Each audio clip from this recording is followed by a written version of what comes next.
సమ్మక్కసాగర్ barrage నిర్మాణానికి Chhattisgarh NOC ఇచ్చిందన్నారు మంత్రులు. Project కోసం ఛత్తీస్గఢ్లో భూసేకరణ, పరిహారం, పునరావాసం బాధ్యత తీసుకుంటామని చెప్పారు. కాంగ్రెస్ హయాంలోనే సింగరేణి లాభాల్లో కొనసాగిందని తెలిపారు.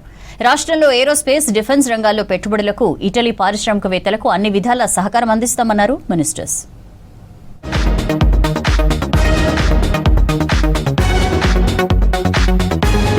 గోదావరి నదిపై సమ్మక్క సాగర్ ప్రాజెక్టు నిర్మాణం కోసం ఎన్ఓసీ ఇచ్చేందుకు ఛత్తీస్గఢ్ అంగీకరించినట్లు చెప్పారు మంత్రి ఉత్తమ్ కుమార్ రెడ్డి.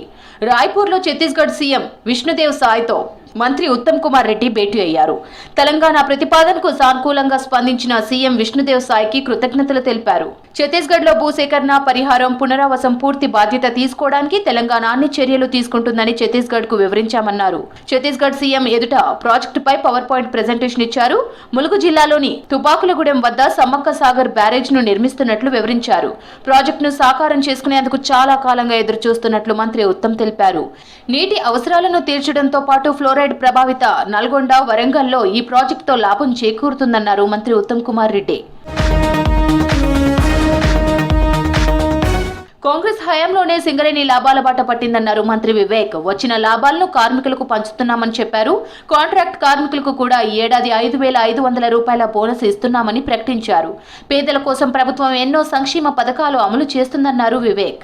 రాష్ట్ర ప్రభుత్వం 34% లాభాల బోనస్ సింగరేణి కార్మికులకు ఇవ్వడం జరిగింది. మళ్ళీ ఫ్యూచర్ ఎక్స్పాన్షన్కి నిధులు పెడుతూ లాభాల బోనస్లో కార్మికులకు సంతోషపడేలాగా బోనస్ డిక్లేర్ చేయడం జరిగింది. అది కాంగ్రెస్ ప్రభుత్వము పనితీరు. ఒకవైపు కార్మికులకు కాంట్రాక్ట్ ఉద్యోగాలకు ఎప్పుడు కూడా లాభాల బోనస్ ఇవ్వలేదు, కానీ పోయిన సంవత్సరం కాంగ్రెస్ పార్టీ వచ్చిన తర్వాత 5,000 రూపాయలు ఇచ్చింది. మళ్ళీ ఈ సంవత్సరం కూడా 5,500 రూపాయలు కాంట్రాక్ట్ కార్మికులకు కూడా ఇస్తున్నారు. హైదరాబాద్ షేక్పేట్ డివిజన్ లో పర్యటించారు కార్మిక శాఖ మంత్రి వివేక్ వెంకటస్వామి. తేజ కాలనీలో బూత్ లెవెల్ కాంగ్రెస్ కార్యకర్తల భేటీకి చీఫ్ గెస్ట్ గా హాజరయ్యారు మంత్రి వివేక్. తేజ కాలనీ సమస్యలను స్థానికులు మంత్రి దృష్టికి తీసుకెళ్లారు. రోడ్డు, డ్రైనేజ్ సమస్యలను పరిష్కరిస్తామని హామీ ఇచ్చారు మంత్రి వివేక్. 40 లక్షల ఖర్చుతో తేజ కాలనీలో సీసీ రోడ్డు పనులు వారం రోజుల్లో మొదలవుతాయన్నారు. తర్వాత బల్కాపూర్ నాలాను అధికారులతో కలిసి పరిశీలించారు మంత్రి వివేక్ వెంకటస్వామి.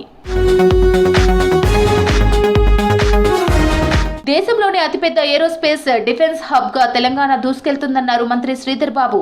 సెక్రటేరియట్ లో ఇటలీకి చెందిన ప్రముఖ ఏరోస్పేస్, డిఫెన్స్ పరిశ్రమల ప్రతినిధులతో భేటీ అయ్యారు. కాంపోనెంట్ తయారీ, అవియానిక్స్, రాడార్ సెన్సార్ సిస్టమ్స్ సహా సంబంధిత ఏరోస్పేస్ ప్రొడక్ట్ తయారీకి రాష్ట్రంలో అన్ని సౌకర్యాలు కల్పిస్తామని చెప్పారు.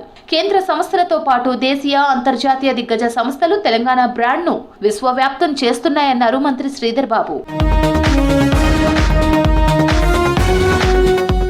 అమెరికాతో దౌత్య సంబంధాల్లో కేంద్ర ప్రభుత్వం పూర్తిగా విఫలమైందన్నారు మంత్రి పొన్నం ప్రభాకర్.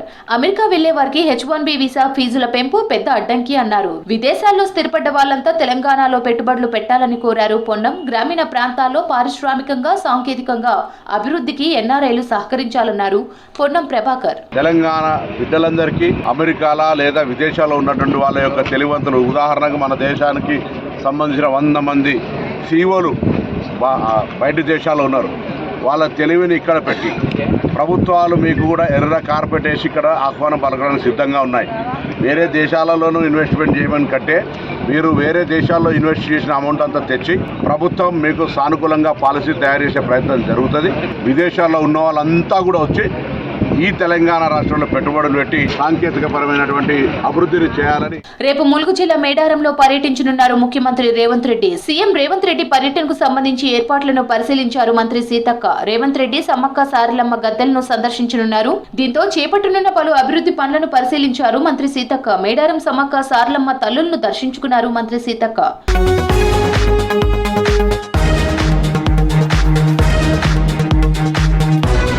ముత్యంపేట నిజాం షుగర్ ఫ్యాక్టరీని తెరిపించేందుకు ప్రభుత్వం చిత్తశుద్ధితో పనిచేస్తుందన్నారు కాంగ్రెస్ సీనియర్ నేత జీవన్ రెడ్డి. ఇప్పటికే షుగర్ ఫ్యాక్టరీ బకాయిలు 172 కోట్లను చెల్లించిందన్నారు.